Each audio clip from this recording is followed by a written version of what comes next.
Hoy nos metemos con una de esas preguntas que, bueno, generan bastante debate en la escatología cristiana, ¿verdad? Uf, sí, una de las grandes. ¿Cuándo ocurre exactamente el arrebatamiento? ¿Es antes, es durante, es después de ese periodo que llamamos la Gran Tribulación? Es que es complejo, la verdad, y las interpretaciones de la Biblia varían un montón. Así es. Y para intentar aclararnos un poco, hoy vamos a usar unos extractos de un estudio Escatológica Integrada 2025. Compara las distintas visiones, intenta trazar como una cronología coherente. Suena bien. Vamos a ver las tres posturas principales sobre cuándo es el arrebatamiento: el pre, el mid y el postribulacionismo.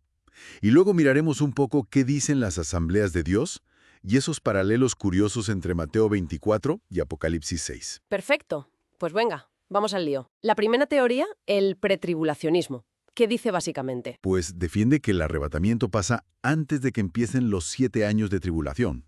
O sea, la iglesia se libra, ¡pum!, fuera. ¿Y en qué se basan? Principalmente en textos como 1 Tesalonicenses 1.10, lo de ser librados de la ira venidera, y Apocalipsis 3.10, la promesa a Filadelfia de ser guardada de la hora de la prueba. Además, esto mantiene muy viva la idea de la inminencia, ¿no? Que Cristo puede volver ya, en cualquier momento. Claro, la inminencia.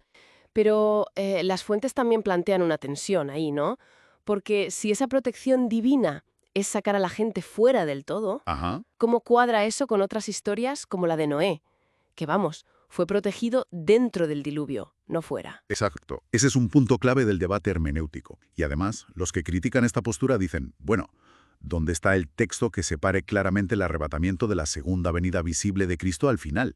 No lo hay tan explícito. Entendido. Entonces, si esa idea de la extracción total genera dudas, quizá la Iglesia sí pasa por algo del conflicto. Y eso nos lleva al mid-tribulacionismo. Correcto.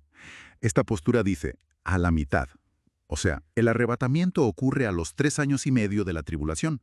La iglesia vive la primera parte, pero se la llevan antes de los juicios más duros, las famosas copas de la ira. ¿Y su texto estrella? Se apoyan mucho en 1 Corintios 15:52, lo del rapto a la final trompeta. Intentan conectarlo con la séptima trompeta de Apocalipsis 11:15, diciendo que esa es la última que importa para la iglesia. Ya, aunque esa conexión de trompetas es bastante discutida, ¿verdad? Sí, no es un vínculo directo y claro para todos. Y las fuentes también critican lo difícil que es separar en Apocalipsis qué es ira humana y qué es ira divina directa, que es una distinción que esta postura necesita hacer. Efectivamente, son puntos débiles. Lo que nos lleva, claro, a la tercera gran visión, el postribulacionismo, ¿Qué sería? que el arrebatamiento ocurre al final de la tribulación. Vamos, que coincide básicamente con la segunda venida visible de Cristo. La iglesia, por tanto, pasa por todo el periodo. Y esto se apoyará mucho en Mateo 24, supongo. Exacto. Mateo 24, versículos 29 al 31. Jesús dice que enviará a sus ángeles a reunir a los escogidos después de la tribulación de aquellos días. Parece que encaja mejor con todo lo que dice la Biblia sobre el sufrimiento y la perseverancia, ¿no? Mateo 24:9 habla de ser aborrecidos por causa de su nombre. Sí, tiene sentido. Pero, ¿y Apocalipsis 3:10? La promesa de ser guardado de la hora de la prueba. ¿Cómo la explican ellos si la Iglesia pasa por todo? Pues la interpretan de otra manera. No como que te sacan de la prueba, sino que te preservan a través de ella. Protección espiritual, cuidado divino, en medio del lío, no necesariamente un billete de salida físico. Ah, vale. O sea, como Noé otra vez. Un poco esa idea, sí. Como ves, cómo interpretes frases clave y cómo veas la relación Israel-Iglesia. Lo cambia todo. Queda claro, la hermenéutica manda. Y esto me lleva a pensar en cómo grupos concretos definen su postura. Las fuentes hablaban de las asambleas de Dios. Sí. Su postura oficial es un pretribulacionismo moderado. Se basan en la esperanza bienaventurada de 1 Tesalonicenses 4, interpretan Apocalipsis 3:10 como ser guardados de esa ira divina específica de la tribulación, mantienen una distinción entre Israel y la Iglesia y le dan mucha importancia a la inminencia. Influencia del dispensacionalismo, quizás. Sí, hay una influencia clara de ese marco que divide la historia en épocas y ve roles distintos para Israel y la Iglesia. Aunque las asambleas de Dios tienen sus propios matices y ha habido cierta diversidad interna históricamente, no siempre fue tan monolítico. Interesante. Bueno, y cambiando un poco de tercio. ¿Del cuándo al qué pasa?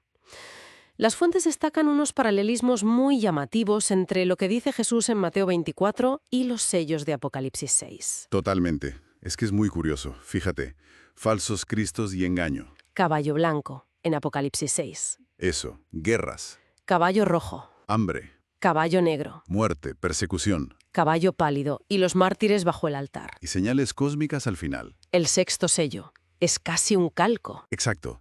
La secuencia de calamidades iniciales parece la misma, aunque Mateo se centre más en Judea y Apocalipsis sea más universal y simbólico. Pero sugiere que ambos describen el mismo arranque de ese periodo difícil. Y supongo que estos paralelismos y las posturas del arrebatamiento son lo que usan las fuentes para montar esa línea temporal integrada. Eso es, intentan montar una secuencia. Nuestra época, luego un pacto clave del anticristo, empieza la tribulación, sellos, luego la abominación desoladora, las trompetas, y en algún punto de esa secuencia, según la postura, vendría el arrebatamiento, luego las copas de ira, la segunda venida, el milenio, juicio final, eternidad. Y en todo esto vuelve a ser central el tema de la protección divina, ¿no? Lo de Apocalipsis 3:10. Fundamental. Es una promesa de sacar a la iglesia antes o de cuidarla mientras pasa por ello. Tu respuesta a eso te condiciona toda la línea temporal. ¿Y cómo entiendes la experiencia de la iglesia? Pues sí que es complejo. Resumiendo un poco, tenemos 3 visiones principales: pre, mid, pos, sobre cuándo será el arrebatamiento, cada una con sus textos de apoyo y sus puntos débiles. Exacto. Y la interpretación que uno elija depende mucho de cómo lea esos textos, de si ve a Israel y la Iglesia como entidades separadas o con destinos entrelazados en ese tiempo, y de qué entienda por protección divina. Así es. No hay respuestas sencillas, y la propia diversidad de opiniones nos muestra lo difícil que es interpretar la profecía bíblica con total certeza. Y para cerrar, una reflexión que surge de todo esto. Si pensamos en estas distintas interpretaciones, pero también en cómo la Biblia habla tanto de la presencia y el amparo de Dios en medio de las pruebas, pienso en el Salmo 46, Dios es nuestro amparo y fortaleza.